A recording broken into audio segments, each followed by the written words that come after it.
ನನ್ನ ಅನುದಾನದಲ್ಲೇ, ನಿಮ್ ದುಡ್ಡು ಒಂದು ಬೇಡ, ನನ್ನ ಅನುದಾನದಲ್ಲೇ ನಿಮ್ಗೆ ನನ್ನ ಇರೋ ಒಳಗಡೆ ಅದು ಉದ್ಘಾಟನೆ ಮಾಡಿಕೊಟ್ಟು ಹೋಗ್ತೀನಿ. ಸರ್ಕಾರಿ ನಿವೃತ್ತ ನೌಕರ ಸಂಘದ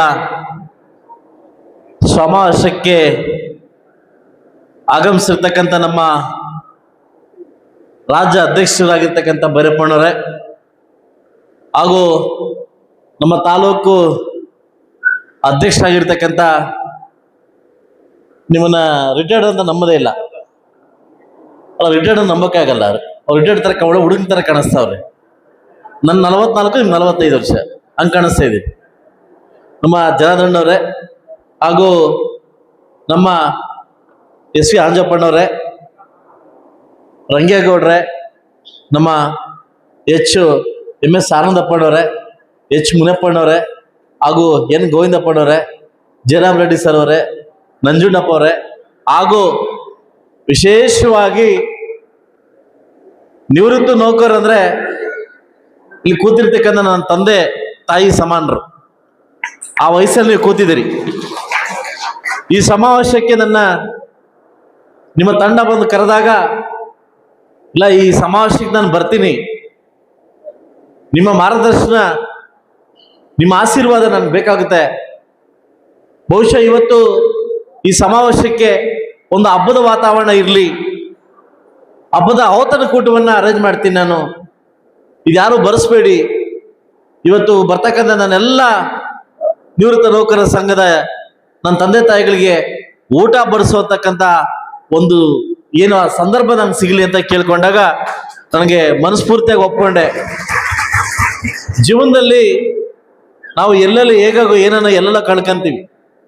ಆದ್ರೆ ನಾನು ಮುಳಬಾಗಿಲು ತಾಲೂಕು ಬಂದಾಗ ತಾವು ಕರೆದು ನನಗೆ ಕೊಟ್ಟಿರ್ತಕ್ಕಂಥ ಕೆಲವು ಸಲಹೆಗಳು ತುಂಬಾ ಅದ್ಭುತವಾಗಿದೆ. ಬಹುಶಃ ನಾನು ನಮ್ಮ ನಿವೃತ್ತ ನೌಕರರ ವರ್ಷಕ್ಕೊಮ್ಮೆ 2 ಬಸ್ ಮಾಡಿ ನಿಮ್ಮನ್ನ ಟೂರ್ ಕಳಿಸ್ತಾ ಇದ್ದೆ. ಯಾಕೆಂದ್ರೆ ನೀವು ಯಾವಾಗ್ಲೂ ರಿಟೈರ್ಡ್ ಆಗಿದ್ದೀರಿ, ಆ ಲೈಫಲ್ಲಿ ಇದ್ದೀರಿ, ಅದನ್ನ ಕಳಿಬೇಡಿ, ಒಂದು ಬೇರೆ ಬೇರೆ ಪ್ರಪಂಚ ನೋಡ್ಕೊಂಬನ್ನಿ ಅಂತ ನನ್ನ ಟೂರ್ ಕಳಿಸ್ತಾ ಇದ್ದೆ. ಆ ಭಾಗ್ಯ ಕೂಡ ನನಗೆ ಸಿಕ್ಕಿದೆ. ಆದ್ರೆ ಇವತ್ತು ನಾನು ನಿಮ್ಮೊಂದು ಗಿಫ್ಟ್ ಕೊಡ್ಬೇಕಂತ ಬಂದೆ. ಅದಕ್ಕಿಂತ ಮುಂಚೆ ನಮ್ಮ ಜನಾರ್ದನ ಹರಾಜ್ ಹೋಗ್ತಾ ಇದ್ರು, ಯಾರು ಎಷ್ಟು ಕೊಡ್ತೀರಾ, 10,000 20,000 ಅಂತ. ಅದು ಮುಖ್ಯ ಅಲ್ಲ. ನೀವು ಈ ವೃದ್ಧಾಪ್ಯ ಜೀವನದಲ್ಲಿ ಈ ಒಂದು ವಯಸ್ಸಲ್ಲಿ ನಿಮ್ಮ ಸ್ನೇಹಿತರ ಜೊತೆ ಕೂಡಿ ಒಂದು ಜಾಗದಲ್ಲಿ ಸೇರಿ ಸಕಲ ನಿಮ್ಮ ಏನು ವ್ಯವಸ್ಥೆಯನ್ನ ಮಾತಾಡ್ತಕ್ಕಂಥ ವ್ಯವಸ್ಥೆಗೆ ನಾನು ಈ ಕೂಡಲೇ ಮುನ್ಸಿಪಾಲಿಟಿ ಕಡೆಯಿಂದ ಒಂದು ಸೈಟ್ನ ಅಲಾಟ್ ಮಾಡಿ, ಆ ಸೈಟಲ್ಲಿ ನಿಮಗೆ ಒಂದು ಕಟ್ಟಡ ಕಟ್ಟಿ ನಾನೇ ಕೊಡ್ತೀನಿ, ನನ್ನ ಅನುದಾನದಲ್ಲೇ ಕಟ್ಟಡ ಕಟ್ತೀನಿ ಅಂತ ನಾನು ಮಾತು ಕೊಡ್ತಾ ಇದ್ದೀನಿ. ಯಾಕೆಂದ್ರೆ ನಾನು ಶಿವಮೊಗ್ಗದಲ್ಲಿ ನೋಡಿದೆ.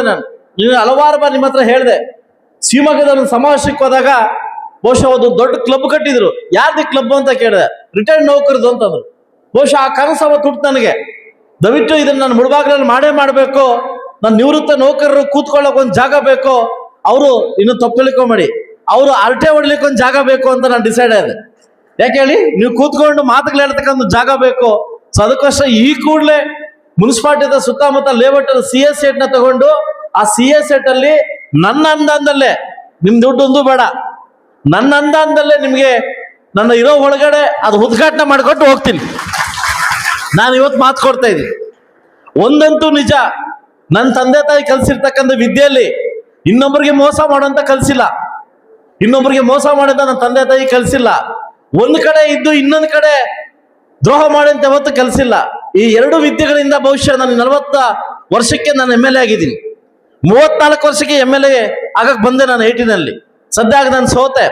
ಕೆಲವರು ಕರೆದು ನನ್ನ ನೌಕರ ಇವರು, ಕೆಲವರು ಕರೆದು ಫೀಲ್ಡ್ ಅಲ್ಲಿ ನನ್ನ ಮನೆಯಲ್ಲಿ ಕೆಲವು ಸಲಹೆ ಕೊಟ್ಟಿದ್ದಾರೆ, ಈ ಸಲಹೆ ಎಲ್ಲ ಹೋಗುವಂತ. ಪ್ರತಿ ವರ್ಷ ಕೂಡ ನಿಮ್ಮ ಹತ್ರ ಕೂತ್ಕೊಂಡು ಕೆಲವು ಸಲಹೆ ತಗೊಂತಾ ಇದ್ದೀನಿ. ಆ ಭಾಗ್ಯ ನನಗೆ ಸಿಕ್ಕಿದೆ. ಖಂಡಿತವಾಗ್ಲೂ ಕೂಡ ಮುಂದಿನ ದಿವಸ ಅಭಿವೃದ್ಧಿ ಕೆಲಸ ಮಾಡ್ಲಿಕ್ಕೆ ಹೊರಟಿದ್ದೀನಿ. ನಿಮ್ಮ ಸಹಾಯ, ನಿಮ್ಮ ಒಂದು ಆಶೀರ್ವಾದ ಇದ್ರೆ ಸಾಕು ನನಗೆ. ಖಂಡಿತವಾಗ್ಲೂ ನಾನು ಭೈರಪ್ಪಣ್ಣ ಮಾತಾಡ್ತಾ ಇದ್ರು, ಸರ್ ನೀವು ಇನ್ನೂ ಯಂಗ್ಸ್ಟಾರ್ ಇದ್ದೀರಿ, ಒಳ್ಳೆ ಕೆಲಸ ಮಾಡಿ ಸರ್ ಅಂತ ಹೇಳ್ತಿದ್ರು. ಇಲ್ಲ ಸರ್, ನಾನು ಇವತ್ತೇನೋ ಹೇಳ್ಬೇಕಂತ ಬಂದಿದ್ದೀನಿ, ಹೇಳ್ತೀನಿ. ಅವ್ರು ಕೇಳಿದ್ರು ಒಂದು ಕನ್ನಡ ಕಟ್ಕೊಡಿ ಅಂತ. ಇಲ್ಲ ಸರ್, ಆಲ್ರೆಡಿ ನಾನು ಮನ್ಸಲ್ಲಿ ಬಂದ್ಬಿಟ್ಟಿದೆ. ಆದಷ್ಟು ಬೇಗ ಒಂದು ಇದು ಕೊಟ್ಟು, ಏನು ಜಾಗ ಕೊಟ್ಟು, ಆ ಜಾಗದಲ್ಲಿ ನಂದ ಅನುದಾನ ಹಾಕಿ ನಾನು ಒಂದು ಬಿಲ್ಡಿಂಗ್ ಕಟ್ಕೊಡ್ತೀನಿ ಅಂತ ಹೇಳಿದ್ದೀನಿ. ಖಂಡಿತವಾಗ್ಲೂ ಮಾಡ್ಕೊಡ್ತೀನಿ ಅಂತ ಹೇಳ್ತಾ ಈ ಸಮಾವೇಶಕ್ಕೆ ತಾವೆಲ್ಲ ಬಂದಿದ್ರಿ. ಸುಮಾರು 200-300 ಜನ ಈ ಸಮಾವೇಶಕ್ಕೆ ಬಂದಿದ್ರಿ. ಎಲ್ಲರೂ ಕೂಡ ಔತಣ ಕೂಟವನ್ನ ಸ್ವೀಕಾರ